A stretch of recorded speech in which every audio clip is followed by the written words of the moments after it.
tuni izilai dingu zilai som thum le giat na athupi ko chuam vai hom na ngai kho ti hi simding ataklat munni a uma chanchen pha mathai zik bung som le giat chang som le sagi le som le giat chule na septe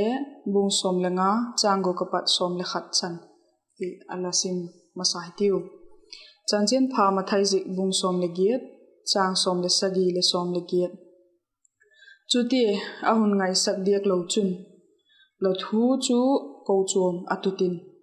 chule ko chuam le angai thak nop diak lo hi chun ama chu nanga dingin zente le sedolte gol hita hen ti tak zatin ka hil la hiu leya lakan chu van le lakan hintin leya la thapu chu van le la thap hina na sapte bung som le nga changu ka pa som le khat chan je thuboi chu ngai to dingin apostol te le upate chu ahung ki chu khom tawa ala ko kinil nga na satak ahum phatin peter chu ahung dinga akingun supi te ho tuma khan keima kam ngeya zentel te heading le ahun gim theina dingo chanchin pha thu hi gen dingin ei mau lak ngeya ki patin pathinin eitel dan khala hiwa pathian mi zo silung thim he pa chun ei ho chunga atun sak go golin amau ho chungin le thagau thing tho chu atun sakin a hiat saktai ziziat chun ei mau le ki kala ki dang lam na bang ma a sak tapoi amau ho lung thim le gin nan asuk thien piak tangala ziziat chun tuhin bang je kinem ipu le pa teu le ei mau ngein le ipu zo tak lo ngong kol chu zienung zui te chunga ngaki tin pathian chu patep ding I hiwem je sang chun ei ho le lalpa jesu happy na je ka hu dam I hiu ti igin chak dong zuyun amau le je go tho chu hingal ding a hiu ahum ti tai ichang bob dingu a hi le na septe bung som le nga chang som ni le gi le som ni le ko ti chun je thil poi mo tak tak te lo ngal hi la chungo pogi na sa zo hun na lo dingin thagau thieng tho le keimawin pha ka sataw hi milim hona sanek te sathi sanek te samek lup nek te le zon than hoina te haisan leo hi chin kati wa hi zite la haisan wo le nang adingin phana dam takin ati in pathinen thu thieng tho simo chan chebe mal som ta hen la amen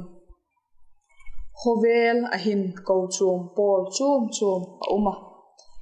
ko chom pol chom de philowin chidan ki banglo chiet le I hiwa chidan pol ki banglo chi le tampi a uma ko chom khen khat chu how to de ne how to ten at how to te thu gol golin ko chom chu achiwa ko how to ten vai ho mo chule ko chom khen khat chu tuol sung ko chom tuol sungin thunei na sang pen ane ya mi pi ten thunei na sang pen ane yo eu presbyterian ko chom poimo ma he dingu chu khompi eu presbyterian ko chom ichi pi dan wa hile khompi vai hom na le committee thu gola chi te hiu zije ka chun eu adingin ko chom vai hom na hi apoimo be zekin tuni hin ko chom vai hom na ngai kho apoimo dan zilding hiu ko chom vai hom na ngai kho khi thupi lom thumin a ki hian ki ta pakhat na chun ko chom din lim lai ki vai hom na ko chom masate tu thung thakla mai lam mu te ala chomkim tak chan la en masa hi tinun chule ko chum o ngai poimo dan te pathum na chun ko chom vai hom na ngai kho khi ko chom ki pum khat na a hi ti hi zeldin I hiu pakhat na ko chom din lim lai ki vai hom na lal jesun atep pi gol ngein azil sakte kingin thagau thieng tho ahung tunga ko chom meli na hung lang ta sol chak te chun chanchin pha genin ahung kon dok tawa Paul le Barnabas hi again min thangma mayenga na septe iata hi le akimu chanchin pha genin awak velu munchom chomin zigol azin na tewa ging tu tam tak pum bezela ging tu na ta phota le ko chuom ahong ding zela ko chuom adinin le upa i ko chuom tina chun upa ong ki go che ki ta hi ichun na septe bung som le li chang thumin le mu the a hi zi ko chuom ong din thakahin pian thak te i zentel Christian te lal Jesu agin dan thu teu le ahu damna thu teu ki pak takin amawin le gen son zelu again zaku na septe bung som le li chang som ni le sagi pat le mu thei hi zi thu chu Jerusalem lama Christian te na le heta wa Jerusalem hi juda mi deu juda kulmod deu tamna hi juda mi te tamna hi juda Christian te hi Jerusalem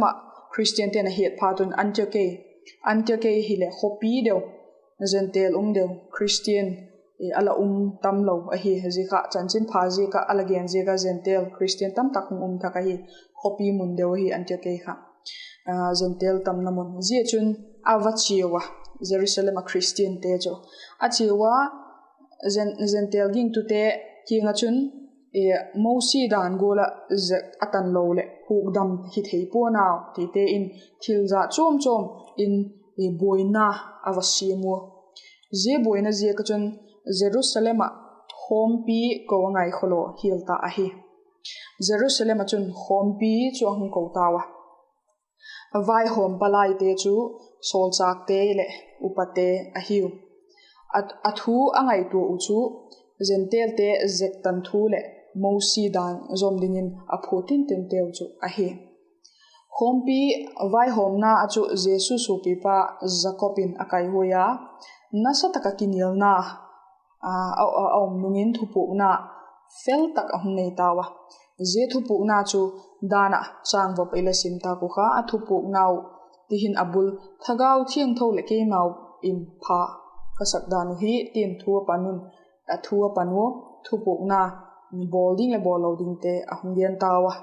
je chu thupu na chom again teu chu again do azop ding again be philawa azop ding a phat dan thu te le agenu zikha zentel ging tu mun chom omte kingin hiat sak dingin juda le sol chule asol taw a hi ko chom mun chom omte zentel ko chom thak ten ji thui het phatun i akipa ma chule athamu ma taw a hi je patahin i het dingu chu je ko chom masate ji ko chom din lim lai vai hom na hi ngai dan pha pe tu mai a hi pu a hi lo le a hiat ala hiat mai dingu a hi pu ko chom ten a zob dingu ala zob dingu a hi ti hi na septe bung som le bu chang le pat le mu thei a hi ko chom vai hom na hi pathian mi te kai hoina adoi lamu le doi lo lamu bolding le boloding pondo na a hi ichu pakhat na chom ki mi e thei hin tin panina chun ko chom o ngai poimo ko chom o iti hin ko chom committee le hompi vai hom na hi a hi pena je chu imamo go zela ji ko chom vai hom na a thupu na te chu bible hin i bolding i boloding le ko chom ten apuna i bolding hi akizik seka himale nisina i khosak dan ding i din mun to ki tuok zela bolding le boloding hi fel taka ki zik dik lo a hi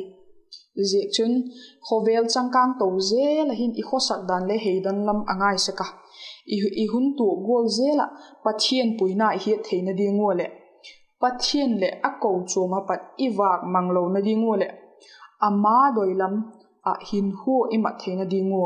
pathian doi dan i hi theina dingo ko chuam hi ji ko chuam hi a hi je chun ko chuam din ti la patin zil sakna dik lo te tu khan isim thak wolin boina chum sem tu om saka chule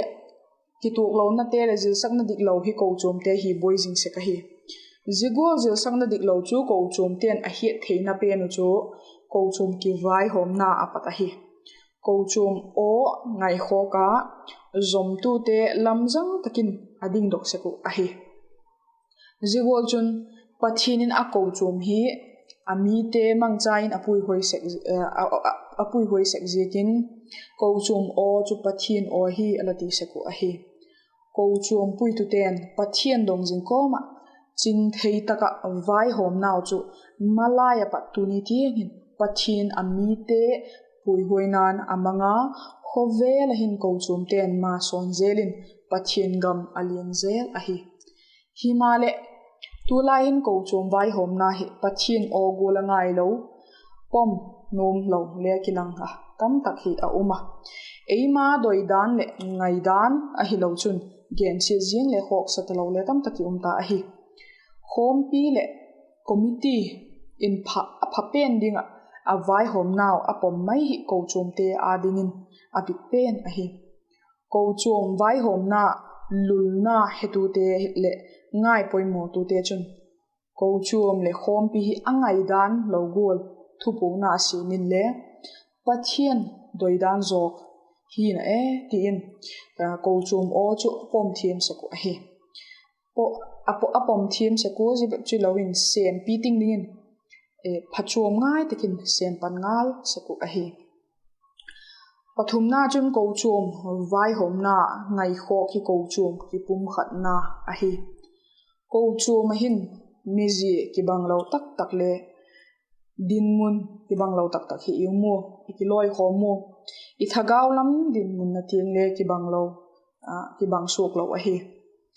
vai hom na lama le hi na pil na ki banglo hi zikun ichi dan hi câu chum vai hom na pom thiema ikipum khat hi apoimo ma a hi zegola I bol jingu a hi chun câu chum hi de deu de wintin pung deu de ding a hi zol nei amos bung thum chang thum khana lagen he ti hina lagena akitiam lok a hi lo nga lo le bang tin mi pani piton theiding a hi ban alati